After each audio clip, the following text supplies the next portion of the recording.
Hello, my name is Stanley Ogagwe and welcome to today's commentary on what is happening in the Nigerian political terrain. Just yesterday, there was a blockbuster revelation in the theater of Nigerian politics. The Public Accounts Committee of the House of Representatives came out to say that over 250 billion naira has disappeared from the coffers of the Nigerian government. I take that again, over 250 billion naira has disappeared from the treasury of the Nigerian government.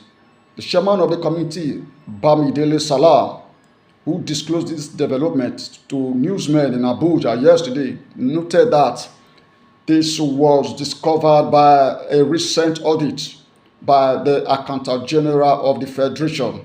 And since yesterday, I tell you, expectedly, people are beginning to ask questions once again. That has this become the trend in Nigeria? For public funds to disappear, for public funds to be siphoned, for public funds to be looted, to be unaccounted for, and before you know what is happening, it goes away and nobody talks about it after a while. And then I tell you, one of the things that people are saying at the moment is, how about the funds that were looted in similar ways in the past? What happened to them? To date, I can tell you there are many of them that happened like that, and there has been no trace of what the funds were used for or who even took them away. I mean, we were all here when Snake swallowed about 36 million in 2018. We were all here when a monkey swallowed over 70 million. We were all here just February here when the Senate committee raised the alarm and said, oh, that the CBN is frustrating them from probing the 30 trillion ways and means loans that were obtained under the former President Muhammadu Buhari. And till date, all of that is buried under the rubbish. And yet, another episode of over 250 billion naira disappearing from the coffers of the federal government. And the question you ask yourself, the question I am asking myself is, when will this end?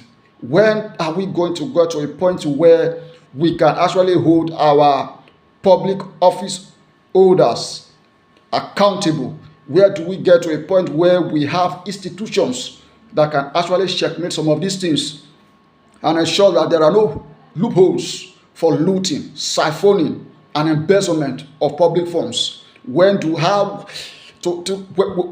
leave this circle? These are some of the questions that people are asking, because it has literally become a ritual, become a norm in our society for public office holders to siphon money. And in order to fulfill righteousness, a set of people who on their own part will sit and collect allowance and also siphon funds. We raise alarm over some of these things, and after about a week or so, the whole issue will die down and everybody moves on as if nothing has happened. And now our fingers are crossed. The committee has raised alarm over this development, but will they follow it through? Only time will tell, because over time, the result is usually not good. Because you know why? They don't actually follow it through. And a lot of people are saying that this is actually because all of them are involved in this looting, siphoning, and embezzlement of public funds. So if one attempt to probe the other can actually retaliate and say, oh, I know when and where you looted to, so behave yourself so that we enjoy ourselves. But how this will play out, we don't know. Let's hear from you in the comment section on what you think about this development. If the Senate, the House of Rep Committee will follow through to ensure that these funds are recovered back into the coffers, into the treasury of the federal government. See you next time, next week.